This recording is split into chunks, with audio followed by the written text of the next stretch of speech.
Hey guys, what's going on? So, welcome to part 5. So, first part, we removed all the accessories, batteries, dustbin, brush roller. In part 2, we removed the wheels. In part 3, we removed the front bumper. Part 4, we removed the case. In part 5, we're going to remove the spinner motor assembly. Now, this can get a little tricky. So, what we need to do is get a Phillips head. So there's 2 silver Phillips head screws. We're going to remove both of those. Then there's a bunch of wires that are held in by these little retention areas, or retention clips, so say. And we're going to remove all those to the side. Now the motor is free besides this little black wire, and we're going to talk about that here in just a second. Remove the connector, which is all the way up here. I'm going to go ahead and remove a few wires while I'm at it, just because it makes it easier. All right, so here we have, well, if I can get it out. Here we have the wires that go to this motor. Now, you're gonna see there's an issue. The black one is underneath it, and we can't remove it without that black wire. There's 2 things that you can do. And the first thing is you can cut these wires if you know the motor is bad. But if not, you can loosen the suction motor, or sometimes you can pick up just a hair. So you can pick it up just a hair, and it gives you enough room to pull that wire all the way through, just like that. Depending on your model and depending on how loose your rubber grommets are, will depend on if you're able to do that or not. So we got the 2 screws out. We're gonna flip it over, and we're gonna rotate this to where it's flat. Then we're gonna push it out through the opening, and there is the spinner motor assembly. Now, in here, we need a Phillips head. There's 3 small Phillips head screws. Make sure y'all can see what I'm doing. Hopefully I've been showing y'all this entire time. Keep these screws. They're a different size than anything else. Like everything, the further we get along, the different screws, more different screws there are.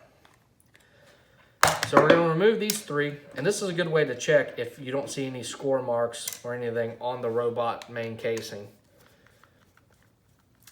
So we're going to open this up.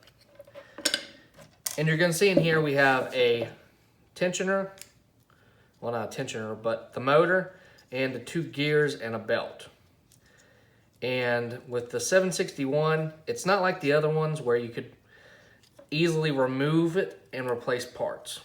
So on this one, it's a shame because repairing these used to be so much easier, but now they've kind of made it where you kind of need to go to a service person.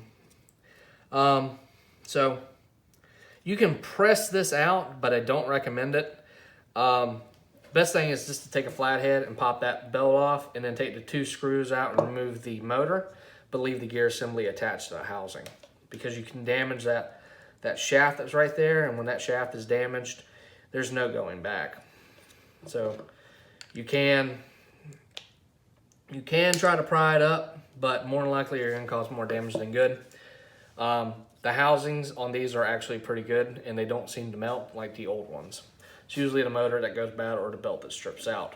So that's how to remove that and check it for damage, guys. Now, this one's good. So these parts right here, if you need one, they generally run anywhere from $35 to $55 depending on the model. Sometimes less depending on how much surplus we have at the time. Remember, guys, with this stuff, it's supply and demand. There's usually not a whole lot of demand until a certain time of the year, or a certain person buys a bunch of robots and tries to repair them for a YouTube video. So it just depends. Sometimes me and the other sellers have a ton of them, and sometimes we're all sold out. And when we're low on stock, prices go up until we get more in. So just remember that, and it could be 3 months, 10 months, 12 months before we get more robot parts in. So there you go. There's one more part, guys. Set that to the side. In the next video, we're going to be removing the motherboard. So part 6, motherboard removal. Part 7 is going to be the suction removal. Part 8 is going to be the 2 spinner motors.